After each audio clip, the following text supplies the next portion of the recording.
Selamat pagi Bapak Ibu Saudara yang dikasih Tuhan. Pagi hari ini saya akan membawa kebenaran firman Tuhan untuk jemaat yang saya layani, jemaat GPD Alpha Omega, tetapi juga untuk saudara-saudara sahabat saya di media sosial, baik FB maupun YouTubers, di teman-teman yang ada di grup-grup. Saya ingin berbagi kepada saudara apa yang Tuhan taruh di kehidupan saya secara pribadi. Pagi hari ini kita mendengar firman Tuhan. Nah, saudara yang kasih Tuhan, firman Tuhan ada di dalam kitab Bilangan pasal 14 ayat 24. Saya berbicara tentang seorang yang bernama Kaleb. Saudara yang kasih Tuhan, Kaleb, kalau kita belajar tentang Kaleb, pertama kali nama ini muncul ada di dalam kitab Bilangan pasal 13, di mana nama Kaleb muncul sebagai satu dari 12 pengintai. Nah, saudara kita lihat bersama bahwa arti nama Kaleb itu sendiri, ya itu kurang menarik. Ya. Nama Kaleb menurut kamus yang saya miliki, kamus itu mengatakan demikian. Arti Kaleb yaitu mengamuk karena gila atau tidak sabar. Mengamuk karena gila. Nah, tetapi saudara, kalau saudara pelajari kehidupan Kaleb sendiri, dia hidup berbanding terbalik dengan namanya. Jadi nama yang disandangnya itu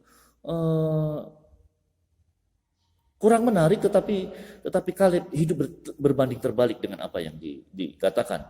Ya. Nah, saudara yang dikasih Tuhan, kalau kita lihat ada 3 hal yang menonjol dari kehidupan Kaleb, yaitu yang pertama, Kaleb sebelum dia tercatat sebagai satu dari 12 pengintai itu, dia bukan siapa-siapa, bukan siapa-siapa. Alkitab tidak menulis dia. Alkitab tidak mencatat namanya punya jasa apapun. Tetapi setelah dia dimasukkan dalam daftar pengintai, ya, ternyata Kaleb, saudara yang dikasih Tuhan, luar biasa. Ya. Dia satu dari 2 orang yang memberikan kabar baik. Ya. Nah, kalau kita pelajari bersama, ternyata Kaleb ini sebelum dia dipakai Tuhan, ternyata dia seorang yang memiliki hubungan yang baik dengan Tuhan. Sehingga ketika dia diutus, dia memberikan kabar yang berbeda dari 10 orang itu. Nah, dia sepakat dengan apa yang dikatakan Yosua. Dan kita tahu bersama bahwa Yosua dan Kaleb ini sehati dalam tugasnya. Bapak Ibu Saudara yang dikasih Tuhan, sebelum tercatat sebagai seorang pengintai, Kaleb hidup dalam di dalam kehidupan tanpa pengakuan, di mana dia tidak ada seorang pun yang tahu tentang siapa dia. Tetapi saya melihatnya inilah, seringkali Tuhan mengangkat orang-orang yang awalnya tidak terkenal, awalnya bukan siapa-siapa, awalnya tidak memiliki pengakuan, legitimasi yang kuat dari orang lain, tetapi dia tetap hidup konsisten dengan Tuhan. Nah, ketika diberikan satu kesempatan, dia langsung melakukan tugasnya dengan baik. Luar biasa seorang Kaleb. Nah, saudara yang kasih Tuhan, kalau kita perhatikan bersama, bicara tentang tanpa pengakuan, berarti di sana orang belum bertepuk tangan buat dia untuk sesuatu apapun. Belum ada pujian, belum ada tepuk tangan. Tetapi Kaleb begitu luar biasa. Ya, begitu luar biasa. Dia hidup berbanding terbalik dengan namanya. Walaupun dia menyandang nama yang artinya mengamuk karena gila, tetapi kehidupannya bukan gila. Ya, dalam bahasa Ngandos seno dikatakan. Ya, dalam bahasa Jawa gendeng. Nah, yang kedua, saudara, ketika Kaleb diberi tugas sebagai pengintai, seperti apa yang sudah saya katakan di awal, bahwa Kaleb memberikan kabar kemenangan. Kaleb mengabarkan kabar di mana mereka bisa menaklukkan. Artinya dengan iman bisa ditaklukkan.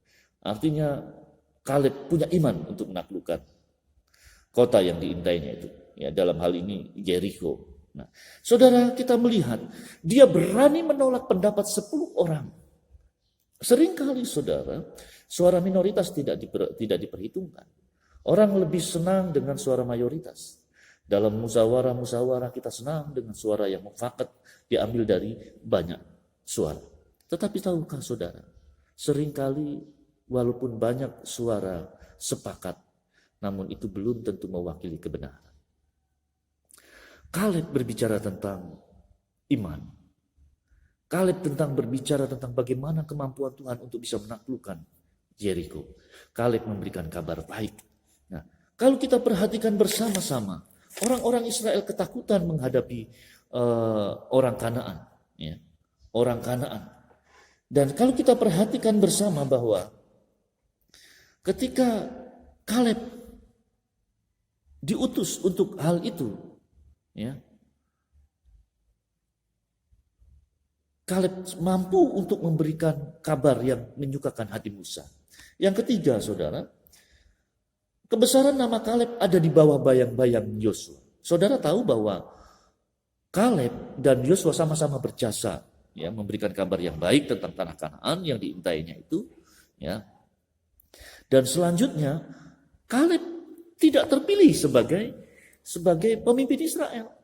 Musa lebih memilih Yosua dibandingkan Kaleb. Padahal Kaleb lebih senior daripada Yosua. Saudara bisa perhatikan baik-baik, saudara jika pelajari hal itu. Umur Yosua dan Kaleb itu ada perbedaan dan Kaleb lebih senior. Tetapi saudara, walaupun ada di bawah bayang-bayang kebesaran Yosua sebagai pemimpin, ya, setelah Yosua diangkat sebagai pemimpin, Kaleb bukan orang yang tidak menaruh hormat terhadap Yosua. Ketika dia mengklaim Hebron, maka pengaduannya kepada Yosua dengan sikap penghormatan. Di mana Kaleb mengakui kepemimpinan dari Yosua. Dan dalam hal ini, Kaleb menunjukkan bagaimana kualitas Kristen untuk menundukkan diri di sebuah sistem. Ini saya tarik kesimpulan seperti itu. Kalau kita tarik kesimpulan Kaleb untuk diri kita, ini menunjukkan bagaimana kualitas Kristen mampu menundukkan diri dalam sebuah kepemimpinan walaupun pemimpinnya itu masih junior secara umur. Nah, saudara yang dikasih Tuhan, kalau kita perhatikan bersama, ada di bawah bayang-bayang kebesaran Yosua ini tidak mempengaruhi karakter Kaleb. Kaleb tidak menaruh dengki maupun Kaleb menaruh cemburu ataupun Kaleb menaruh dendam dan sebagainya, tetapi Kaleb menunjukkan integritasnya sebagai seorang yang mau dipimpin. Banyak orang Kristen tidak mau dipimpin. Banyak sekali orang Kristen menunjukkan tanduknya, ya, merasa benar, merasa bisa, merasa ya belum bertobat sepenuhnya. Saya mau katakan kepada kita semua, jadi orang Kristen harus bertobat penuh kalau ingin melihat kerajaan surga. Setitik dosa itu akan menghancurkan semua kehidupan. Saudara yang kasih Tuhan, apa janji Allah terhadap Kaleb? Saudara lihat bahwa akhirnya Kaleb mendapatkan tempat di mana dia pijak, di mana dia pernah berpijak, dia mengklaim bahwa tempat itu adalah miliknya.